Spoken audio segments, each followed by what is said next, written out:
मित्रांनो, लक्ष्मीच्या पावलांनी या मालिकेच्या आजच्या भागामध्ये कला रूममध्ये येत अद्वैतला म्हणते, चांदेकर, अरे हुरडा पार्टी खरंच खूप छान झाली, अगदी जगात भारी, असं ती खूप आनंदाने म्हणते. त्यावेळी अद्वैत म्हणतो की मंडळ आभारी आहे. त्याचवेळी आता ती विचारते, पण मला सांग ना, तुला ही हुरडा पार्टीची आयडिया कुठून सुचली रे? मग आता अद्वैत म्हणतो की हा प्रश्न खरं तर तुला पडायलाच नको आहे, कारण कोण आहे मी? त्याचवेळी ती म्हणते, द ग्रेट अद्वैत चांदेकर आहे ना, आणि तेच मी कसं विसरेन. त्याचवेळी आता ती पुढे म्हणते, आता तू खरं सांग हा, मी तुझ्याकडे पार्टी मागितली होती म्हणून त्या निमित्ताने सर्वांसाठी हुरडा पार्टी केली, बरोबर ना?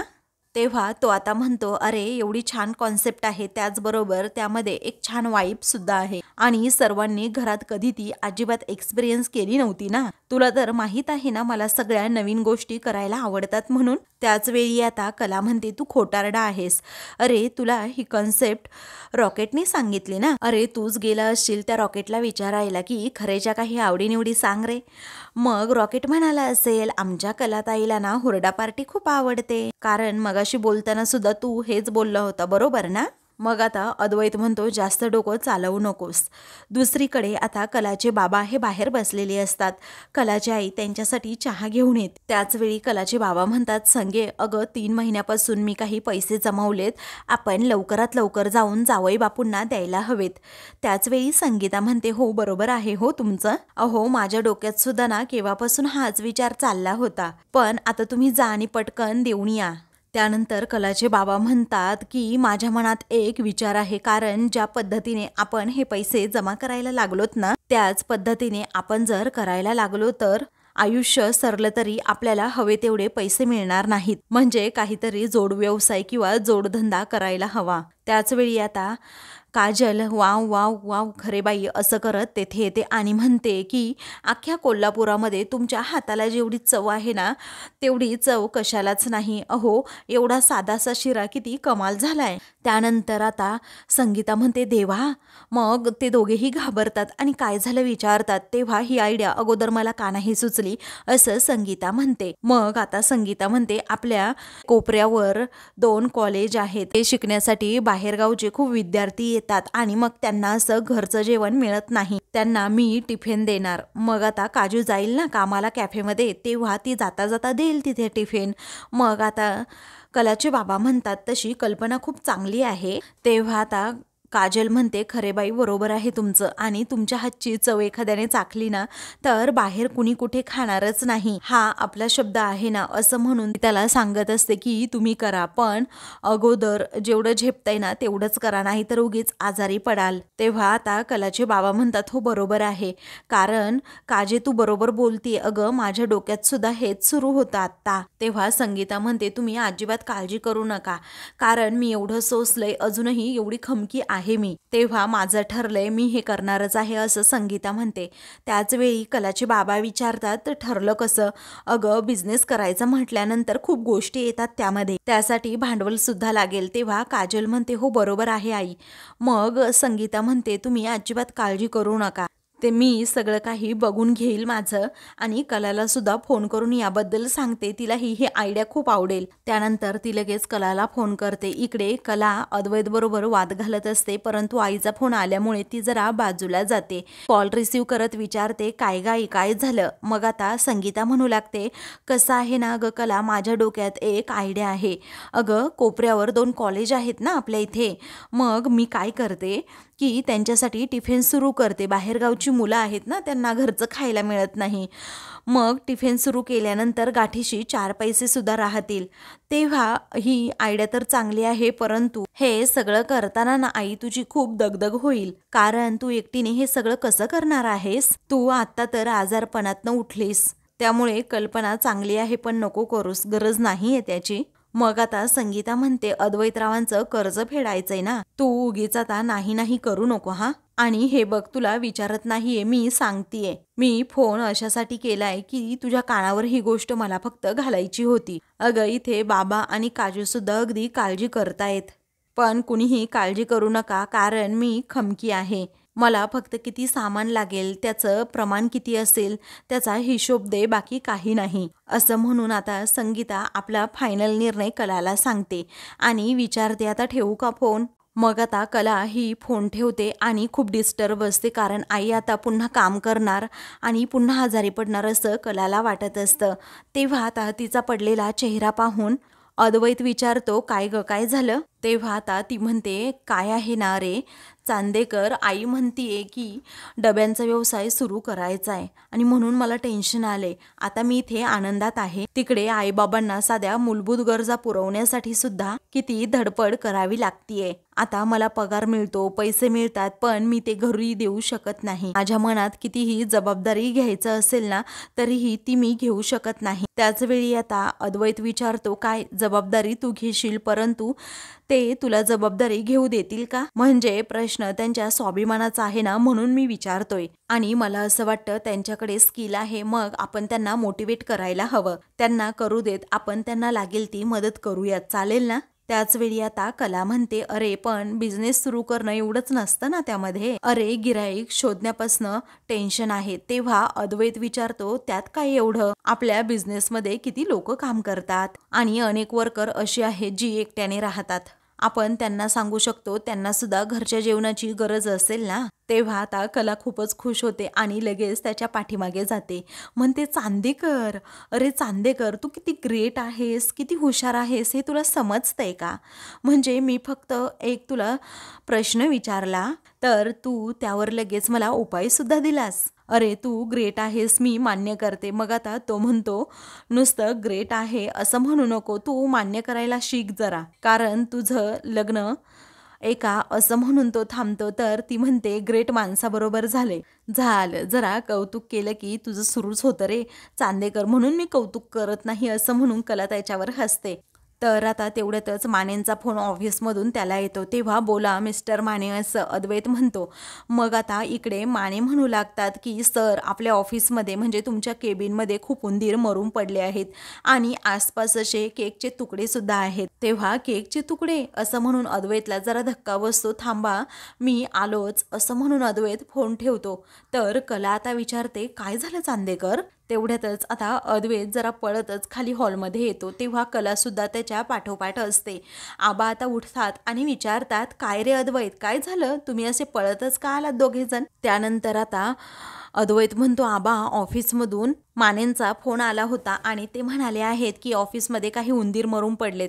हे ऐकताच आबांना मोठा धक्का बसतो. तेव्हा सर्वजण आता एकमेकांकडे पाहतच राहतात. मग आता अद्वैत म्हणतो, हो आई, आता कसे काय ते मला माहीत नाही, पण आजूबाजूला केकचे तुकडे पण पडले आहेत असं ते म्हणाले. तेव्हा रोहिणी, राहुल, नैना एकमेकांकडे पाहतच राहतात. त्यानंतर आता सरोज म्हणते, शी, हे किती किळसवाणं आहे, कारण आपल्या ऑफिसमध्ये आजपर्यंत हे असं कधीही झालं नाही अद्वैत. तेव्हा सरोज म्हणते, नाही, आता ताबडतोब जाऊन ऑफिसमध्ये बघायलाच हवं.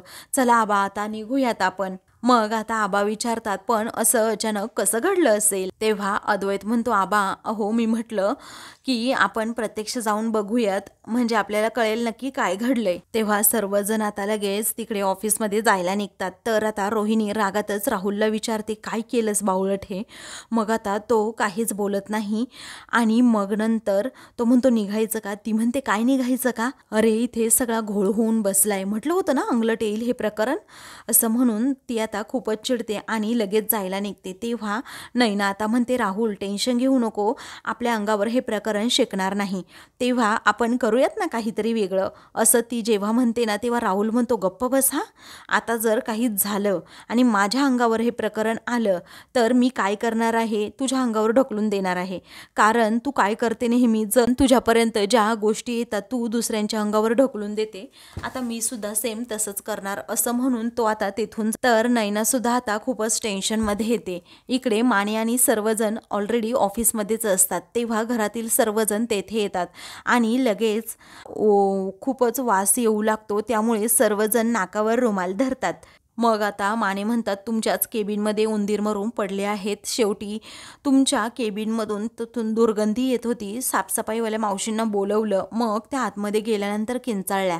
त्यांनी आम्हाला सांगितलं की खूप उंदीर मरून पडलेत आणि त्या उंदरांजवळ केकचे तुकडे सुद्धा पडले होते. त्याच वेळी सरोज आता म्हणते, हा केक आला कुठून आणि अद्वैतच्या केबिनमध्ये डायरेक्ट, असं म्हणून आता ती जरा टेन्शनमध्येच येते. तर कला अद्वैत एकमेकांकडे पाहतच राहतात. त्यानंतर राहुल आता मनातच विचार करतो, हा अद्वैत ना खोलात शिरणार आता या प्रकरणाच्या आणि तो बरोबर मला पकडणार, माझी वाट लावणार, या विचाराने राहुल घाबरतो. त्यानंतर रोहिणी मनात विचार करते, कशाला हा उगीच घोळ घालत असेल ना, कळतच नाही.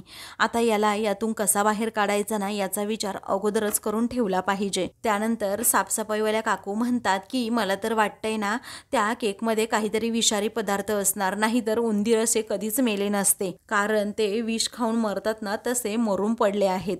आणि उंदीर मेलेत म्हटल्यानंतर या केकमध्ये नक्कीच काहीतरी विषारी असणार, कारण उंदीर तर काही सुद्धा पचवू शकतात, ते विष असल्याशिवाय मरायचे नाहीत. तेव्हा कलाला आता आठवतं की तो केक खाली तेथे पडला होता. त्या केकमध्ये खरंच विष असेल का, हाच प्रश्न आता तिला पडलेला असतो आणि ती आता खूपच घाबरलेली असते. इकडे रोहिणी आता राहुलला लगेच म्हणते की काहीतरी करायला हवं, नाहीतर हे प्रकरण तुझ्यावरच उलटेल. त्यानंतर तेथे आता रजनी येते आणि म्हणते, आबा हो, मी किती वेळेस सर्वांना कॉल करते परंतु कुणीच कॉल रिसीव करत नाही, आता मला राहवलं नाही म्हणून मी आले. त्याचवेळी आता नैनासुद्धा तिच्याबरोबर आलेली असते. तेव्हा काय झालंय का इथे, असं ती विचारते. तेव्हा आता रोहिणी म्हणते, अगं रजनी, इथे उंदीर मरून पडलेत आणि त्यांच्या आजूबाजूला केक आहे, वर त्यांनी केकच खाल्ला असेल असं वाटतंय. या बाई बोलतायत त्याप्रमाणे जर खरंच असेल तर काय त्या केकमध्ये विष होतं का, असं म्हणून आता रोहिणी नको ते बोलू लागते. मग आता ती म्हणते, असं कसं होऊ शकतं, त्या केकमध्ये विष तरी येणार कुठून. मग त्यानंतर रोहिणी आता आवाज चढवूनच विचारते, मला सांग अगं कला, त्या केकमध्ये विष आलं तरी कुठून. तेव्हा कला आता खूपच घाबरते, तिला काय बोलावं सुचत नाही. मग आता ती म्हणते मी, असं म्हणून आता ती काहीतरी पुढे सांगणार होत असते, परंतु आता रोहिणी तिला बोलूच देत नाही.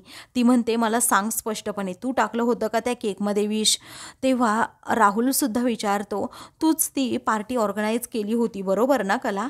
ती म्हणते, हो मीच केली होती. मग तू तो केक कोणत्या बेकरीमधून ऑर्डर केला होता मला सांग, म्हणजे मी तपास करतो. मला त्या बेकरीचा ॲड्रेस दे, हवं तर मी लगेच तिथे जातो आणि पाहतो. मग आता कला म्हणते, अरे मी स्वतः केला होता घरी तो केक. हे ऐकून सर्वांना मोठा धक्काच बसतो, सर्वजण तिच्याकडे पाहू लागतात. मग आता रोहिणी म्हणते, याचं गांभीर्य तुला कळतंय का, अगं तो विषारी केक तू बनवला होता असं म्हणतीये घरी, परंतु हे उंदीर मेले आहेत. जर अद्वैतने खाल्ला असता तर मग काय झालं असतं अद्वैतचा. अगं त्या केकमध्ये विष होतं कला, असं कसं होऊ शकतं, तुला या परिस्थितीचं गांभीर्य कळतं की नाही. मग आता सर्वजण घाबरलेले असतात. तेव्हा आबा म्हणतात की रोहिणी, उगीच तोंडाचा पट्टा सुरू करू नकोस, तू काय बोलतीये तुला तरी कळतं का. त्याचवेळी राहुल म्हणतो, आबा पण एवढं भयंकर घडतंय हे सगळं, आणि त्यात कलाच म्हणाली ना आत्ता की तिनेच बनवला होता तो केक घरी. आता देव जाणे बाबा, नक्की काय काय घडतंय इथे, कळतच नाही आम्हाला तर. त्यानंतर सरोज आता रागातच पुढे होते आणि कलाला जाब विचारू लागते, काय ग, काय चाललंय काय तुझ्या डोक्यात, अद्वैतला तू संपून टाकणार होतीस की काय. माहित आहे फक्त आणि फक्त चांदेकरांच्या प्रॉपर्टीवर तुझा डोळा आहे. तेव्हा कला म्हणते, नाही अहो मॅडम, असं काही नाहीये. मग पुढे आता सरोज नको ते आरोप कलावर करू लागते आणि म्हणते की आता तुझी डाळ शिजत नाही म्हटल्यानंतर एक एक करून चांदेकरांना तुला मारून टाकायचंय बरोबर ना. तेव्हा आता कला विचारते, सरोज मॅडम, अहो तुम्ही हे काय बोलताय, कळतंय का तुम्हाला. मग आता सरोज ही सनकन कलाच्या कानाखाली मारणार असते. त्याचवेळी कला तिचा जोरात हात पकडत म्हणते, सरोज मॅडम. तेव्हा कलाने सरोजचा हात पकडल्यानंतर आता सर्वजण तिच्याकडे पाहू लागतात. सर्वांना आश्चर्याचा धक्काच बसलेला असतो. मग कला आता अगदी प्रेमाने सांगते की सरोज मॅडम, अहो खरंच मी काहीही केलेलं नाहीये आणि माझ्या मनात असा विचार तर कधीच आयुष्यात आला नाही. मग आता कला स्वतःचं एक्सप्लेनेशन देऊ लागते की मी असं काही केलं नाही. अद्वैत कलाकडे पाहतच राहतो. इकडे राहुल आणि रोहिणीने मात्र आता भडकवून दिलेलं असतं आणि ते दोघे मात्र गालातच हसत असतात. त्यानंतर कला म्हणू लागते, चांदेकरच्या जीवावर जर काही बेतलं तर नेहमी मी माझ्या चंगावर घेत असते, पण मी त्याला मारण्याचा प्रयत्न असा कधीच करणार नाही. तेव्हा सरोज आता म्हणते की जर तू हे केलं नाही मग झालंच कसं सांग ना अगोदर मला. मग आता कला म्हणते केकमध्ये विष आलं कसं ते मला माहीत नाही, परंतु मी त्या केकमध्ये व्हॅनिला इसेन्स घातला होता आपल्याच घरचा आणि तो एक्सपायर झाला असेल तर मला बघावा लागेल, पण त्याने एवढा फरक पडेल असं मला तर वाटत नाही. मग आता सरोज तिचा जोरातच हात पकडत म्हणते हे तू केलंय हे आता स्पष्टपणे कबूल कर जरा, असं म्हणून ती कलाला आता खूपच होते. त्याचवेळी अद्वैत हा पुढे येतो आणि म्हणतो आई तू शांत हो. मग आता सरोज खूपच रागात म्हणते माझ्यासारखी वाईट कोणी नसेल, खरंच सांग मला नक्की काय आहे हे प्रकरण. तेव्हा अद्वैत आता मध्ये पडतो, परंतु सरोज ऐकत नाही. ती रागातच त्याला म्हणते तू एकदम गप्प बस हा अद्वैत, अजिबात मध्ये पडायचं नाही समजलं. तेव्हा आबा म्हणतात सरोज अगं शांत हो. तेव्हा सरोज खूपच चिडते आणि म्हणते आबा मी कसं शांत व्हायचं तुम्हीच सांगा ना. अहो माझ्या मुलाच्या जीवावर आज जर बेतलं असतं तर मग मी काय केलं असतं. अहो हिला काही अक्कल आहे की नाही, असं म्हणून ती कलावरच दोष लावते. तेव्हा अद्वैत म्हणतो आई मला काही झालेलं नाहीये. मग सरोज म्हणते अरे बाळा जर तू केक खाल्ला असता आणि तुला काही झालं असतं म्हणजे. त्याचवेळी तो म्हणतो नाही ना झालं पण काही. तर कलाला या गोष्टीचं आता खूप टेन्शन आलेलं असतं की काय करावं. तर रोहिणी अजूनच भडकवून देण्याच्या प्रयत्नात असते. मग आता ती म्हणते डॅड सरोज वहिनी म्हणती ना ते बरोबर आहे. अहो जिने केक बनवला तर पहिली शंका तिच्याकडे जाणं साहजिक आहे ना. त्यावेळी आबा म्हणतात रोहिणी काही सुद्धा बोलायचं नाही, आता वातावरण तू उगीच बिघडवू नकोस. अगं आपल्याच लोकांवर तू कशी अशी शंका घेऊ शकतेस. मग आता रजनी म्हणते कला असं कधीही करणार नाही याची मला पूर्णपणे खात्री आहे. त्यावेळी अद्वैत आणि आबांना सुद्धा आता रजनीचं हे म्हणणं पटत असतं की कला असं कधीच करू शकत नाही. मग आता आबा विचारतात पण हे झालंच कसं ना कळत नाही. अद्वैत म्हणतो आबा एक काम करूयात आपण पोलिसांना सांगूयात या सगळ्या प्रकरणाबद्दल. सरोज म्हणते हो सांगूयात. त्याचवेळी सर्वजण हो असं म्हणतात. रोहिणी राहुल आणि त्याचबरोबर नयना घाबरतात. नयना म्हणते की राहुल अरे जर पोलिसांपर्यंत हे प्रकरण गेलं तर आपली वाट लागेल रे. त्याचवेळी आता रोहिणी मनात विचार करते अरे बापरे हे तर आता आमच्यावरच उलटतंय. तेव्हा राहुल आता म्हणतो दादा अरे पोलीस इन्व्हेस्टिगेशन वगैरे कशाला उगीच, कारण कला आता म्हणाली ना त्या व्हॅनिला इसेन्समध्ये काहीतरी खराबी असेल म्हणून, किंवा तो एक्सपायर झाला असेल म्हणूनच गडबड झाली सगळी. आणि तसंही आजकाल प्रत्येक पदार्थांमध्ये थोडं थोडं करून का होईना विष असतंच ना. हे असे सगळेच पदार्थ कुठे विष असतात हो नाही का. मला असं वाटतं की चुकून झालं असेल. त्याचवेळी आता अद्वैत म्हणतो की नाही राहुल मला असं वाटतंय की नक्कीच काहीतरी गडबड आहे, त्यामुळे पोलिसांना आता इन्व्हेस्टिगेशन करू देतच. तर आता कला ही खूप टेन्शनमध्ये येते, काय करावं तिला सुचत नाही. मग आता ती एकदमच शांत होते आणि अद्वैतकडे पाहत असते. तर आता दुसरीकडे संगीता आणि काजल या दोघीही सामान घरी घेऊन येतात. मग आता काजल म्हणते आपण काय करतो आपल्या मित्रांना सांगतो कॉलेजमध्ये कुणाला डबा हवा आहे ना, मग ते विचारतील किंवा एक नोटीसच लावू. आता कलाताईच्या ऑफिसमध्ये सुद्धा मला विचारायला हवं. मी एक काम करते कलाताईला कॉल करू का असं काजल विचारते. संगीता म्हणते हो कर ना. त्यानंतर आता हो लाव ना बाळा फोन पटकन असं आता कलाचे बाबा म्हणतात. तेव्हा मी फोन अगोदर स्पीकरवरच टाकते असं म्हणून काजल कलाला कॉल करते. त्यानंतर आता कलाला इकडे फोन आल्यामुळे ती लगेच जरा बाजूला जाते. तर आता सरोज लगेच तिच्या पाठोपाठ जाते. मग आता इकडे कला कॉल रिसीव करते आणि हॅलो आई अगं मी तुला नंतर कॉल करते ना असं ती म्हणते. त्याचवेळी आता संगीता विचारते काय झालं. कलाच्या हातातून मोबाईल ओढून घेत आता लगेच सरोज ही म्हणते काय हवा पाण्याच्या गप्पा मारायला फोन केला आहे की चकाट्या पिटायला. तेव्हा आता सरोज मॅडम काय झालं सगळं काही ठीक आहे ना असं संगीता काळजीनेच विचारते. तेव्हा सरोज म्हणते काय झालं, कारण आमच्या ऑफिसमध्ये तुमच्या मुलीने काय करून ठेवलंय याची कल्पना असेलच ना तुम्हाला. तेव्हा संगीता विचारते काय झालं सरोज मॅडम, अहो काय बोलताय तुम्ही. तेव्हा सर्वजण आता घाबरलेले असतात. आता कलाने काय केलं प्रश्न त्यांच्यासमोर असतो. त्यानंतर आता संगीता विचारते हो सांगा ना काय केलं कलाने. त्याचवेळी सरोज म्हणते तुमच्या मुलीने सेलिब्रेशनच्या नावाखाली मुलीने केक बनवला घरी आणि त्यामध्ये विष घालून माझ्या मुलाला मारण्याचा प्रयत्न केला. आता हे ऐकताच इकडे संगीताला काजलला त्याचबरोबर कलाच्या बाबांना खूप मोठा धक्का बसतो आणि ते पूर्णपणे कोलमडून जातात. त्यांना माहीत असतं आपली कला असं कधी करणार नाही. त्याचवेळी सरोज आता म्हणते, मला वाटलं होतं तुम्हाला तर माहीत असेल आणि काहीतरी अपडेट घेण्यासाठी तुम्ही हा कॉल केला असेल. तर कलाला आता खूपच टेन्शन येतं की सरोज मॅडम माझ्यावर नको ते आरोप करतायत. तेव्हा तिला काय करावं हे सुचत नाही. तर दुसरीकडे संगीता पूर्णपणे कोलमडते. त्यानंतर सरोज म्हणते, कसं आहे ना, काहीही झालं तरी आमच्या प्रॉपर्टीवर तुमचा डोळा आहेच. अहो, लग्नापासून सगळे प्रयत्न करून झाले आहेत तुमचे, पण शेवटी आता काही होत नाही म्हटल्यानंतर तुम्ही तर अक्षरशः चांदेकरांच्या जीवावरच उठलात. मी तुम्हाला आता अजिबात सोडणार नाही असं म्हणून आता सरोज नको ते बोलू लागते आणि आरोपच संगीतावर करू लागते. त्याचवेळी आता कला म्हणते, तुम्ही काय बोलताय सरोज मॅडम, तुम्हाला तरी कळतं का? मग सरोज म्हणते, गप्प बसा तू, अजिबात मध्ये बोलू नकोस. अगं, मी जे बोलतीये ना ते अगदी बरोबर बोलतीये आणि जर तुला टोचत असेल ना तर मी अजूनच बरोबर बोलती असं म्हणून आता ती कलालाच एकदम गप्प करते. त्यावेळी आता कलाला खूप टेन्शन येतं. मग आता संगीता रडत असते. त्याचवेळी ती सरोजला म्हणते, सरोज मॅडम, अहो तुम्ही आमच्या कलाला आत्ता ओळखताय का? ती असं कधीच करू शकत नाही. मग तुमचा काहीतरी नक्कीच गैरसमज होत असेल, तुम्ही असं बोलू शकत नाही, संगीता म्हणते. तेव्हा तुमच्या मुलीने खूप मोठा घातपात करण्याचा प्रयत्न केला होता. मोठ्या शिताफीने प्रयत्न करूनही तिचा हा प्लॅन फसला, तरीही तुम्हाला तुमच्या मुलीवरच विश्वास आहे असं रागातच सरोज म्हणते. तेव्हा संगीता म्हणते, नाही हो, तुम्ही काहीतरी वेगळंच बोलताय. माझी कला असं कधीही करणार नाही म्हणजे नाहीच. त्याचवेळी आता संगीता म्हणते, ओ तुम्ही तुमच्या या कलावर, तुमच्या मुलीवर एवढाही विश्वास ठेवू नका. तेव्हा पुढे आता सरोज म्हणते, अजिबात काही पुढे बोलायचं नाही. आता तुम्ही गरिबीचं फक्त सोंग घेताय ना, तुमची अशी वाट लावणार आहे मी. तुमच्या मुलीला मी खडी फोडायलाच तिकडे जेलमध्ये आता मी पाठवणार आहे. अजिबात तुम्ही आता यापुढे काहीही बोलायचं नाही असं म्हणून आता रागातच सरोजी फोन ठेवते आणि लगेच तेथून कलाच्या हातात मोबाईल टेकवत तेथून जाते.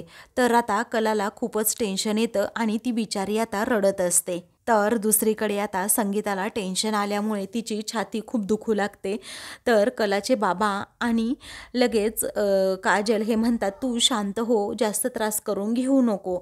आणि तिला आता चक्कर येऊ लागते. तेव्हा आता काजल म्हणते, आई अगं तुला माहीत आहे ना, आपल्याला अजून खरं काय आहे ना ते माहीत नाही, त्यामुळे तू अजिबात टेन्शन घेऊ नको, जरा शांतच राहा असं म्हणून ती आता तिच्या आईला समजावते. तर आता मित्रांनो, पुढील भागामध्ये नैना एक प्लॅन करते आणि म्हणते की कला ना आता वाटण करायला बरोबर इकडे येईल असं म्हणून ती मिक्सरचं बटन असतं ना ते चालू ठेवते. कला आता नेमकी त्या मिक्सरच्या भांड्यामध्ये मसाला टाकते आणि बटन चालू करणार तितक्यातच खाली मिक्सर फिरत असतो.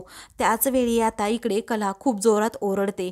मग नंतर आता सर्वजण तिच्याकडे जातात. तेव्हा आता कलाच्या हाताला थोडी जखम होते. मग अद्वैत रूममध्ये येऊन त्यावर मलम लावत असतो. तेव्हा कला आता म्हणते की चांदेकर, अरे ज्या दिवशी तुला पुरस्कार मिळणार होता ना त्याच दिवशी तुझ्या गाडीसमोर नेमके ते गुंड आले होते आणि त्याचबरोबर हा विषप्रयोगसुद्धा झाला. असं कुणीतरी आहे ज्याला तुझं यश पाहावत नाही आणि याचा शोध घेतलाच पाहिजे. तेव्हा अद्वैतसुद्धा कलाकडे पाहतच राहतो. अशाच मालिकेंचे पुढील भाग पाहण्यासाठी चॅनलला सबस्क्राईब करा.